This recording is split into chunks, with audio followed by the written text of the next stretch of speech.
Okay, thank you. That's funny. And my schema about mothers is they're wonderful. Yes. Thank you, Mother. You're welcome. Does that have sugar in it? Did she take blueberries? It does have sugar in it.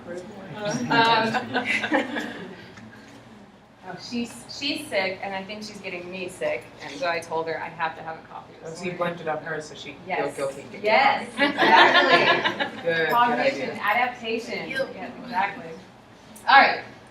Okay, we already talked about this. Adaptation is the process of adjusting to the demands of the environment. So my friend from Denmark, can he adjust to the demands of this new environment in Southern California? Which he was never murdered or robbed, so somehow he did good. And he stayed in a hotel in Compton. I did not know Compton had hotels.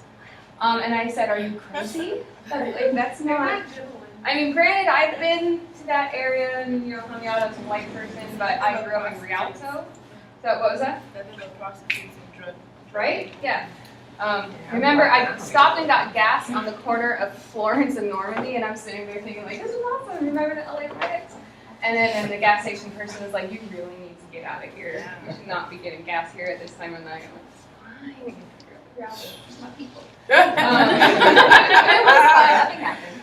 So, but that is the type of environment that I grew up in. So it's a little bit, obviously it was still probably bad. I knew it was a bad idea, but I had to. It's like Celebrity Corner, if you grew up in the ghetto.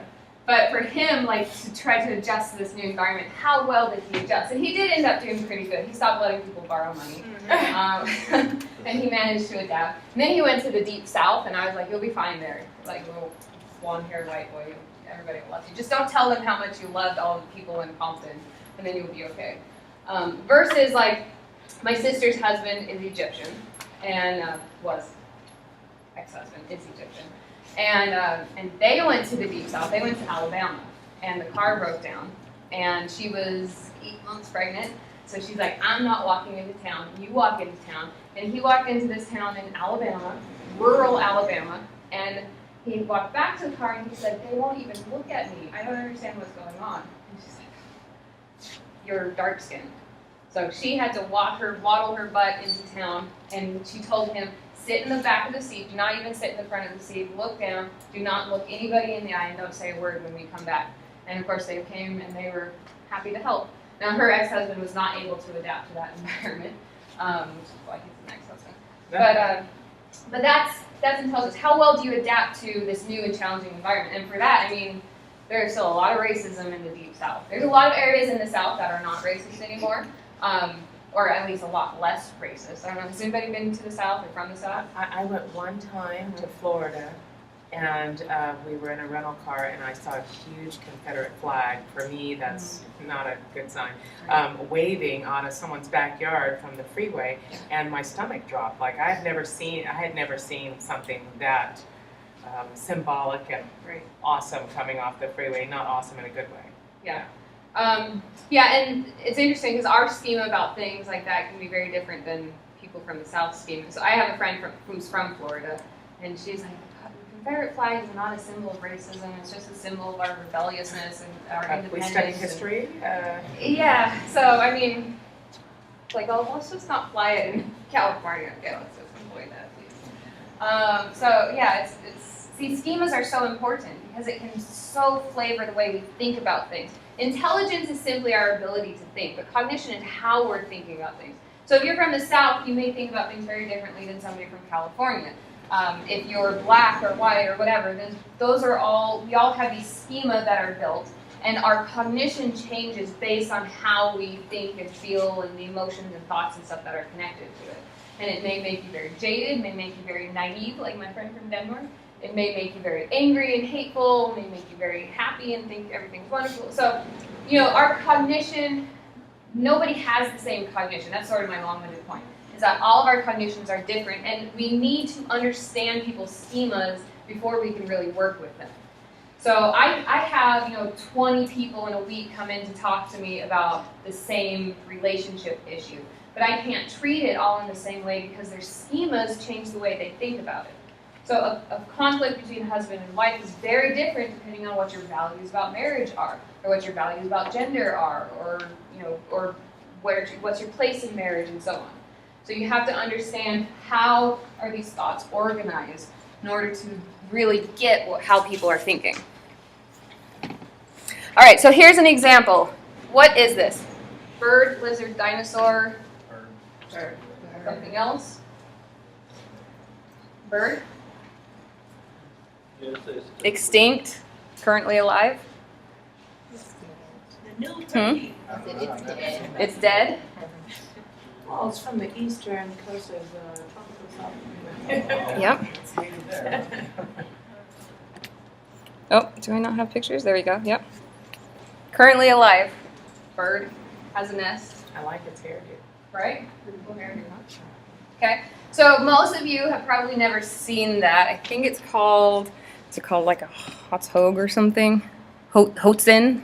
Probably have never seen a Hotsen. And if you saw one dead in a museum like this, you would have no idea how it's classified. Does it I thought fly? it was a dinosaur.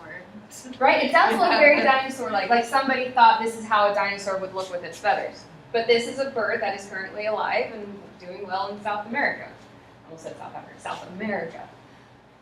Just a tropical rainforest bird. And it does fly. It sort of looks like a roadrunner, Yeah. right? So you may not know if it's a good flyer or not, but it's a great Roadrunner flyer. and a peacock put together. Yeah, Yeah, definitely. right? I see Yeah. some peacock in there too. Even though peacock's from India, so these two are very distantly related. So this process is what we call adaptation. We have new information. How do we organize that into our current schemas? So we have two processes to adapt to new information: assimilate or accommodate. So assimilation is when you have existing schemas and you use them to interpret the new information. So all of you access your schema of what a bird was, what a dinosaur is, what a lizard is, what are non-flying versus flying birds. You all have those schemas and you access them in your brain to determine which category did this thing fall into. It was a little confusing. We weren't quite sure.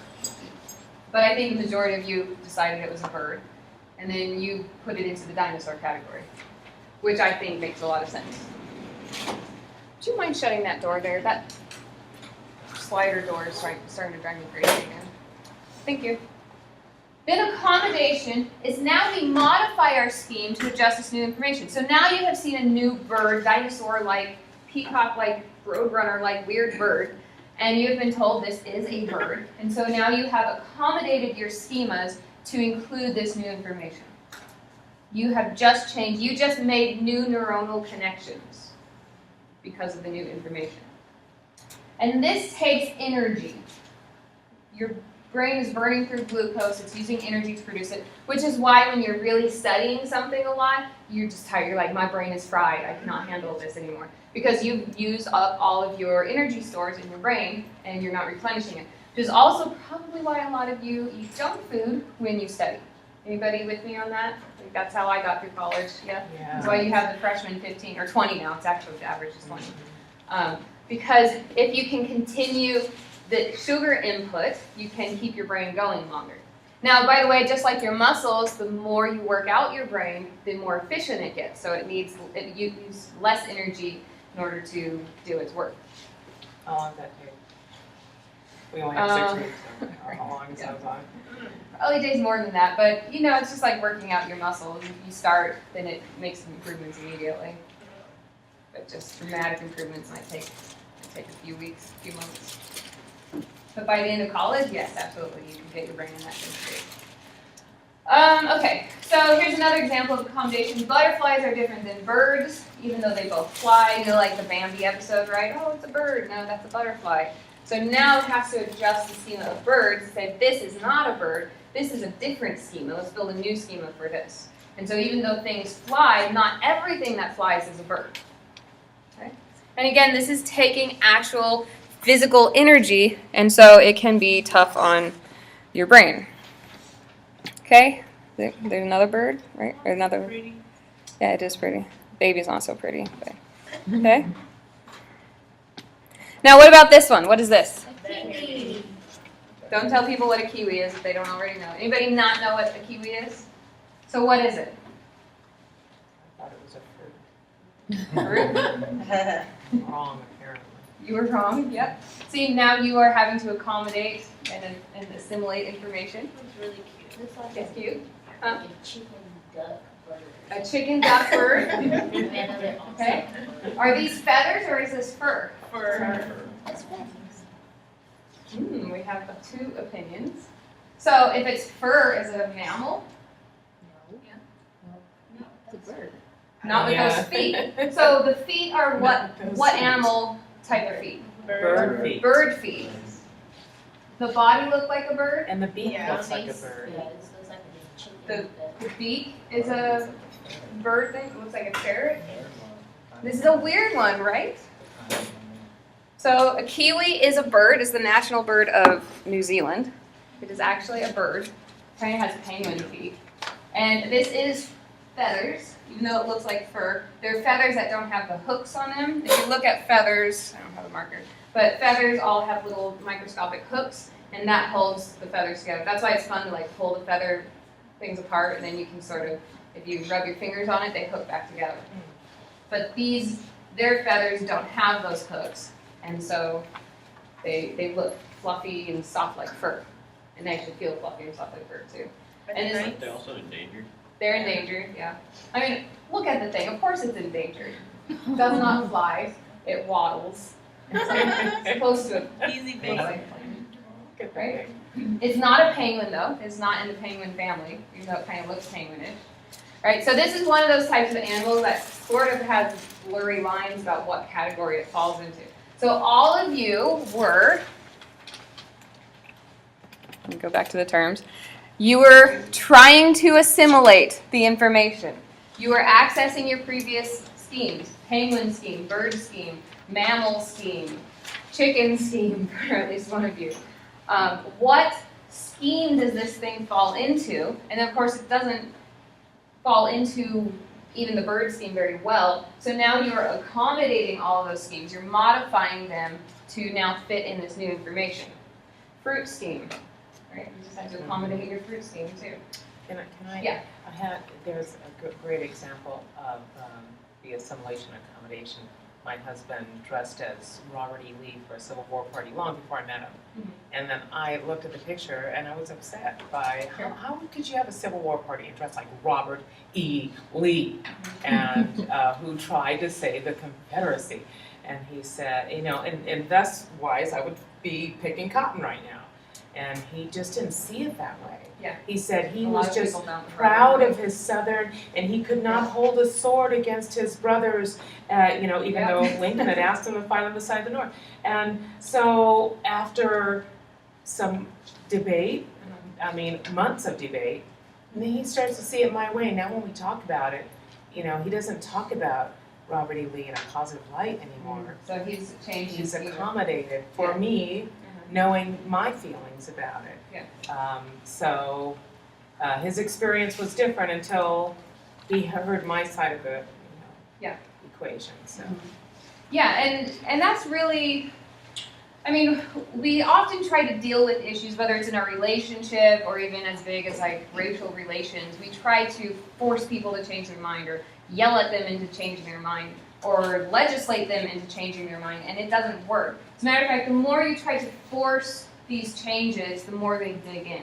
Because what your brain says is, oh, this is important, let's make these connections even stronger. So physiologically, you're actually making it harder for them to change their you mind. said legislate them into changing their minds. Right? And then I look at Brown versus Board of Education, Mm-hmm. and I go, if we still had Plessy versus Ferguson, I don't think we'd all even be sitting here Yeah. today. Yeah. So I think legislating something and over time having to live with that legislation changes. It could People. change minds, but then there also is a lot of anger and hate regarding racial relations. And one of the reasons is because the government's involvement in trying to force people into certain things. Like one of the things Abraham Lincoln said is, yes, the South did bad things. Yes, we disagreed with them. Yes, we had 1 million people died trying to free the slaves and everything, but we have to move on from it, and we have to forgive them, and we have to forget, and we have to treat them just as well as anybody else. And Abraham Lincoln was he had a very strong opinion about how much we need to help the South. We need to be giving them money, help the South They're to part of the develop. union now, so we're all together. Right, we're all together and we need to move past all this previous anger. And of course, he was assassinated, and then the next president comes in and says, screw the South, let's punish them. And because of that, now the South dug in for, a century on their opinion towards racial relationships. Became one of the most racist places in the country. Now, that's changing somewhat, but I think it's changing through legislation. I think it has changed the legislation because we forced people to kind of, just like my husband had to start thinking about. So now we force people to think about what other people experience possibly, and but would accommodate that. would we have the issues we had today if it wasn't for all of the government legislation that wouldn't hurt the South? Now, I think legislation can be helpful. I'm not saying that. Obviously, I think having the Civil War was a good idea. Freeing the slaves, having legal legislation was a good idea. But I think we have to be careful about using legislation to control morality. Because we do know that when people are forced when you attempt to force people to change the way they think, that what the brain does is it makes those connections even stronger. Now, over time, it wasn't the legislation that changed people's minds. It was the attitudes of other people around them. It was how the next generations were being raised. So over time, the legislation may have inadvertently changed people's minds. But could there have been a more efficient, more effective way of doing it? I think so. I don't. Well, for instance, there's a video, you can watch it on YouTube or Facebook, about this black guy went to I think it was a KKK rally or some white supremacist group rally. And he's trying to talk to this very angry white guy, and he ends up just giving him a hug. And after that, this very angry white supremacist was willing to talk, and he's like, this guy's changing his mind in like 5 minutes. A hug totally changed his mind. I mean, look at, the 60s with all of the civil rights protests and everything, and how much cop violence there was against protesters. And so what did the protesters start doing? They would put flowers in the end of the gun barrels. And many of the cops said, totally changed my mind, I couldn't do this anymore. And it changed how they interacted with these people. So can legislation work? Yes. Are there more effective ways? I think so. Martin Luther King Jr. is the one who really changed everything, and it was just because he gave speeches. Mahatma Gandhi brought down the English empire without even shedding a single drop of blood. Without shedding a single drop of blood. Yeah, he just starved himself, and the English gave in. Like, English are like, no, you have to have your tea and toast. How could you do this? We can't handle it. So yeah, they felt bad every time they had their tea time, and I don't know. Seems weird, like, if my child wants to starve themselves in order to try to get me to do something, I'm like, fine, I'm going and getting some pizza. We'll see how long you last. But I'm not English, so I don't know. Then you notice when you try to force someone to do something that they're not comfortable with, they're going to fight you. Yes. Right. Yep. And Sometimes that's what it comes down to, though. it does, when yes, it comes, there's times. when it comes to when I'm thinking about my own race and what my grandparents had to endure and before them what they had to endure, it only continues unless you put a stop to it. And that was the only way legislatively, I think. But here's something, another way to look at it, right? Let's see if we can do some assimilation and accommodation. Why were we willing to make the legislation to free the slaves? Why were we willing to fight that? Because millennia of human existence had slavery. So what was it that made us willing in the first place to create the legislation? And that was the change in attitudes. People's attitudes were already changing. You were already very negative. And I know Christianity gets blamed for a lot of negative stuff in the world, and it is responsible for a lot of negative things. But America was a Christian nation, and Christianity, besides some stupid pastors that took things out of context, believed that slavery was bad, that we shouldn't treat people in this bad way. And so we had this value set, we had this schema that said that people needed to be treated well. Now, of course, some people abuse that, but overall, our value system changed. And we came to a point in our culture where we said, no, this is wrong, we're willing to fight for it, we're willing to die for it, we're willing to create legislation for it. And so it was the change in attitudes first that created the willingness to make the legislation. And then the legislation now forced all of the idiots that they had to go along with it. So, and of course, the economic system was the #1 reason why we wanted to keep the slaves. Because the backbone of the southern economy was slavery. But they didn't